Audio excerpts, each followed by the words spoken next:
Good evening. It's Arlo Johnson in Vernon, BC at 7:45 on Monday, the 31st of July. July's done. Summer's pretty near over. Well, not quite. 3/4. Been a pretty warm one. Well, not too bad. I mean, 90s. Basically, that's pretty normal for the Okanagan Valley here. I mean, I expect in the next few days it should be closer to 100, because it always does every year. The first month in August, there'll be a couple of days at 100 degrees. And then, for some reason, right after that, boom, boom, boom, starts to cool down, and pretty soon you can just feel the fall. It doesn't take long. And mind you, the Okanagan Valley is pretty good for that. I mean, it stays, normal years, end of September is still nice warm weather. And so, I mentioned to somebody today, I said, it's July 31st. I said, I've seen quite a few of those, 89 of them. I said, how many have you seen? He laughed and said 93. Good grief. That's a lot. Who would have thought? I mean, I never thought that. I didn't have a clue how long I was going to live anyway. No. The life is certainly a strange thing. The things that happen during your life, I imagine it's recorded somehow.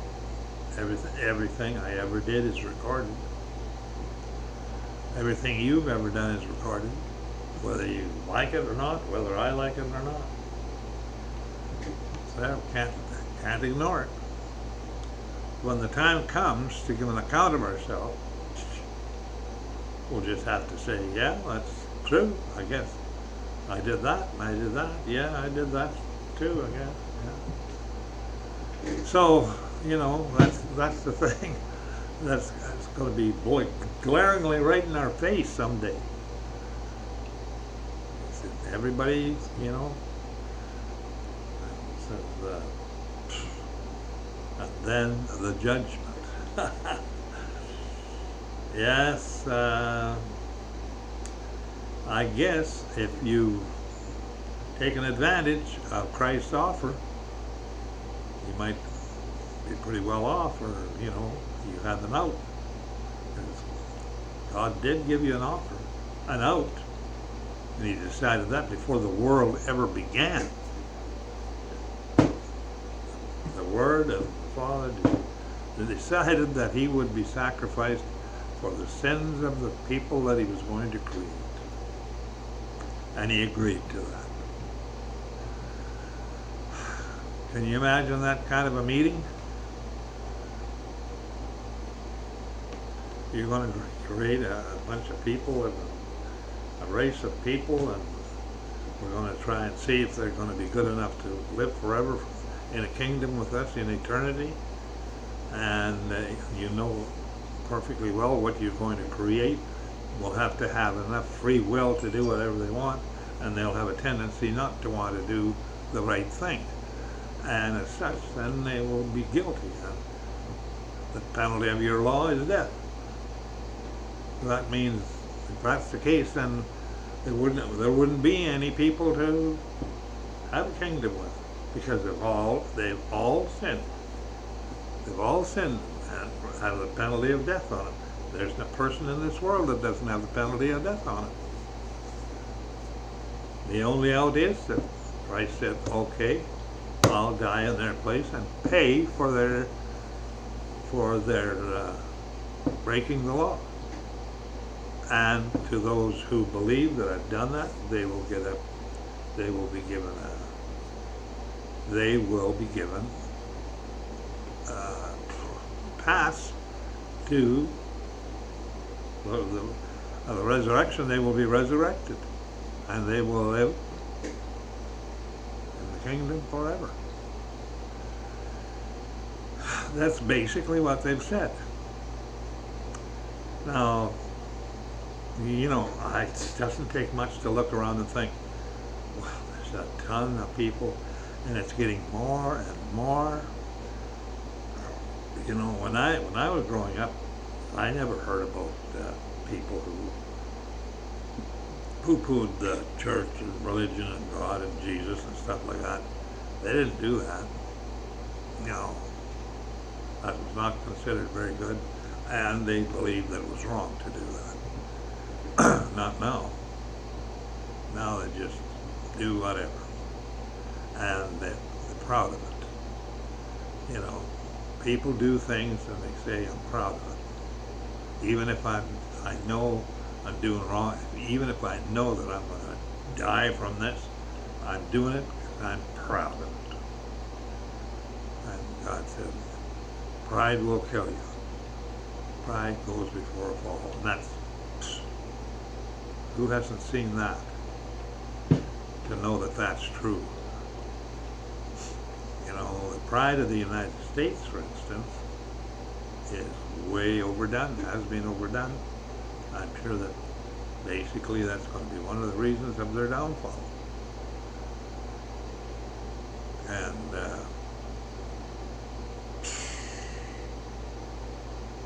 people, and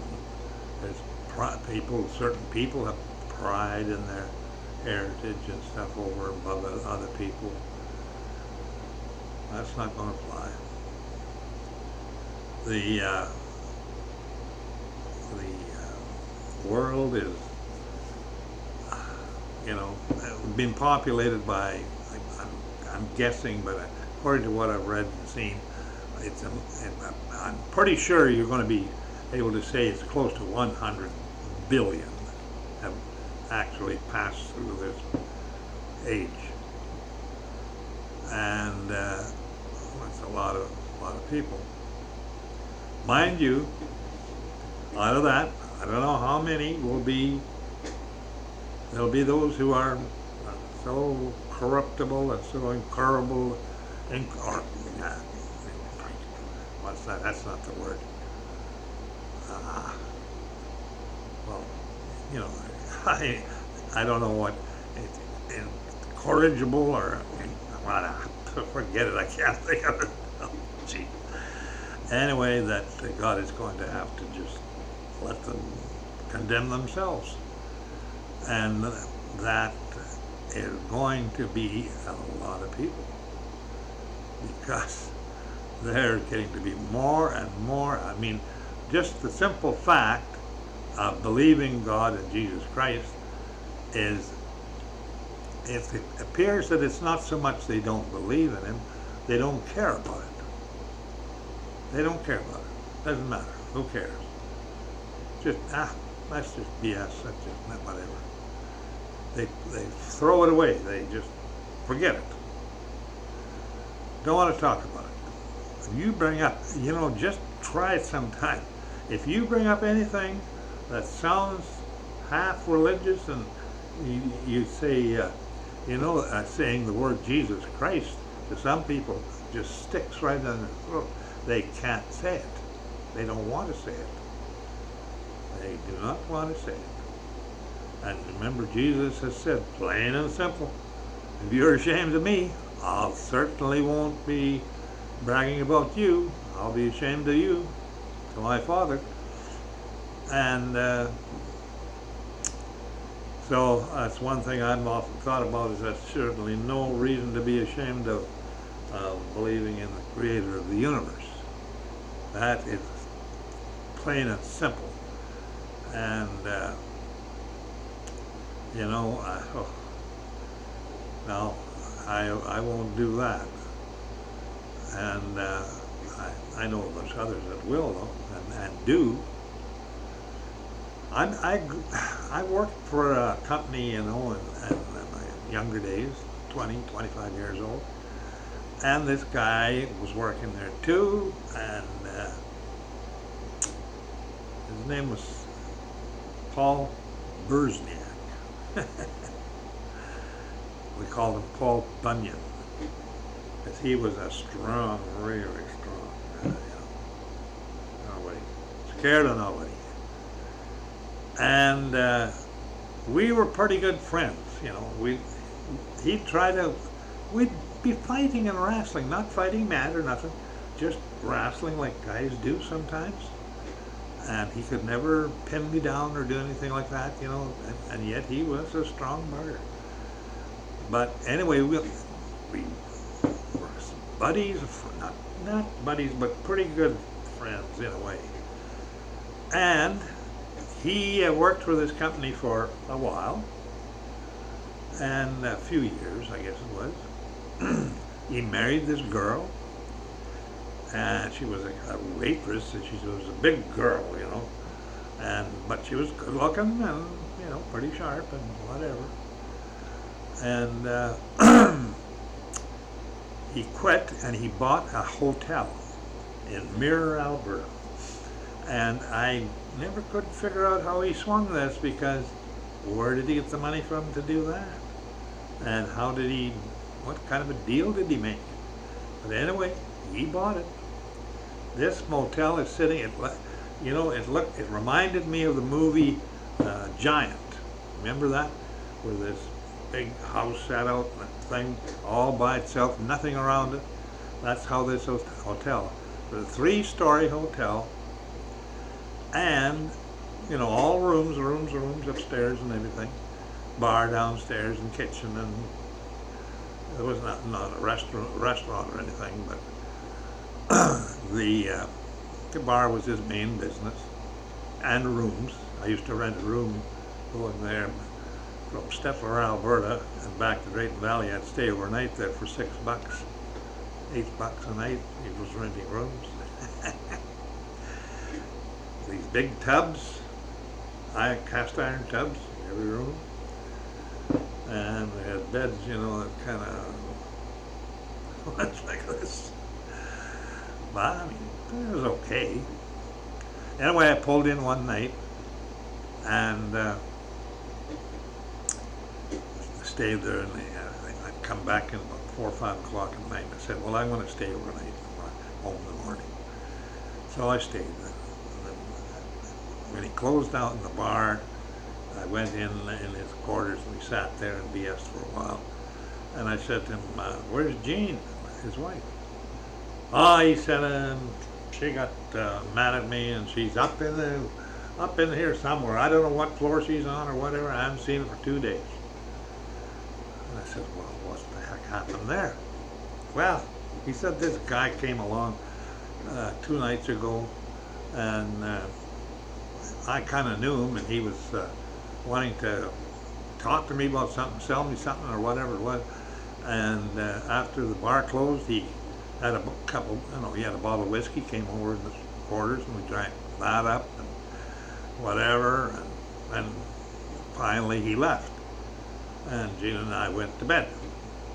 And he said, we went to bed, and the next thing you know, he said, well, you know, we started having a little sex and whatever, and he said it went on and on and on, and finally his wife said to him, what's the matter? Why can't you come? And he said, he blurted out, he said, I can't think of anybody I like. She'd kicked him off and kicked her, flew out of the room and went upstairs, and he hasn't seen her since. And I thought, what a thing to say. But you know, the trouble with that is, I mean, maybe women don't like to hear this, but men do think like that sometimes. You know, not to be mean or anything, but they do. Oh, terrible. The other thing is, he sold that hotel, moved up to north of Drayton Valley and Entwistle, and bought actually a nicer hotel. And he moved in there with a different woman and whatever else. And when I'd go up there to visit him, he'd take me down to the basement of this hotel, bragging about, see all my big fish nets, and he had hanging on a wall. And he'd take these nets out in Lake Wabamun, and he'd fish illegally with nets for whitefish. And he'd do it.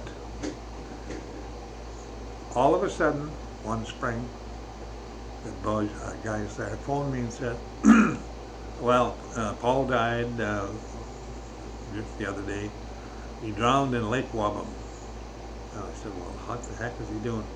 Well, him and another guy were out fishing before the season started, and he said either they fell out of the boat or did something, but they got all wrapped up in the net and they drowned. They drowned in their own net. Now, I wonder, I wonder sometimes why that kind of death happens. But I remember one time, him and I were out in the oil field in the afternoon. We were on this site, just the two of us standing there. We got talking about things, like sometimes do. And we're talking about, I think I was talking about religion and stuff like that. And for some reason it got around to the point, he said, well, I'll do whatever I want. And I'll challenge God to come down and fight me. I'll fight him anytime, right here if he wants.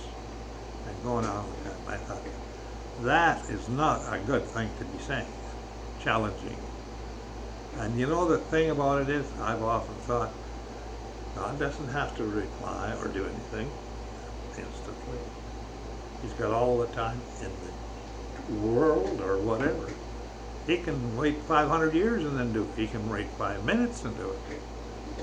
Now, I, for some reason, have a feeling that that was the retribution for him challenging and,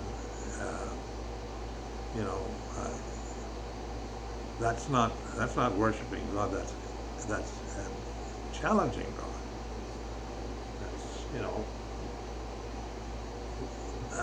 That's, a very bad thing to do. And I thought, maybe that was your retribution for that. And I kind of believe that. I have no proof of it. But I have noticed that happening to people sometimes. If they do things like that things really do happen to them.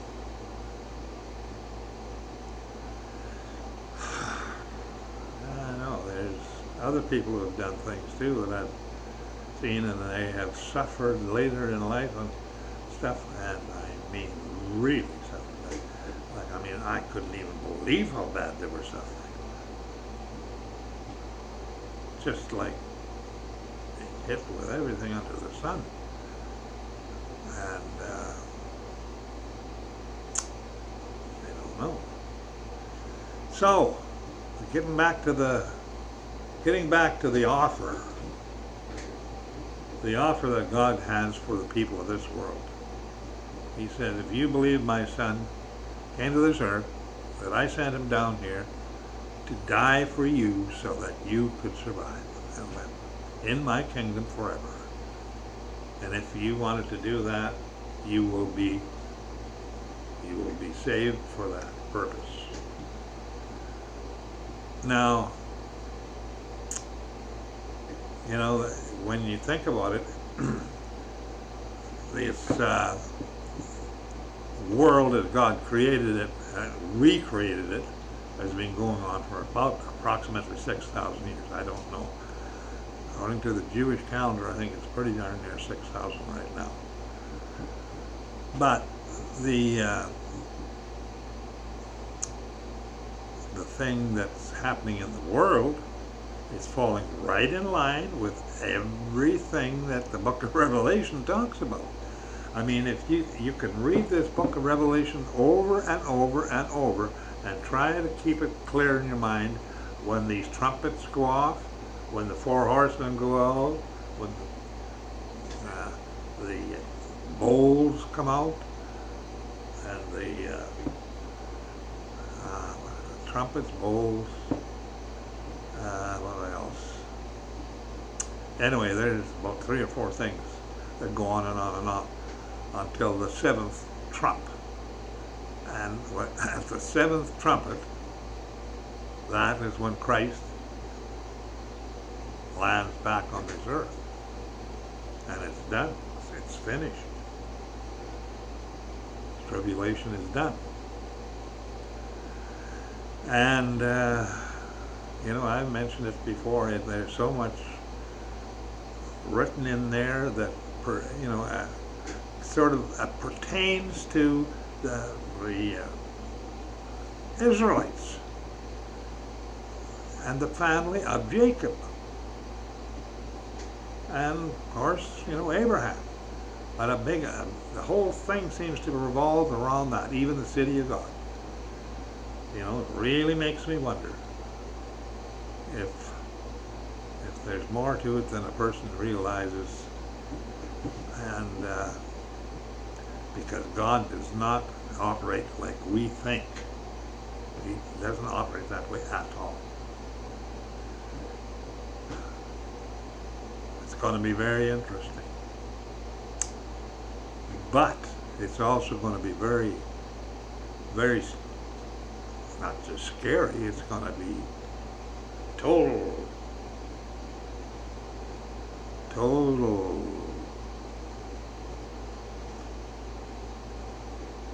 whatever. But it's going to be either really good for some people and really bad for some people.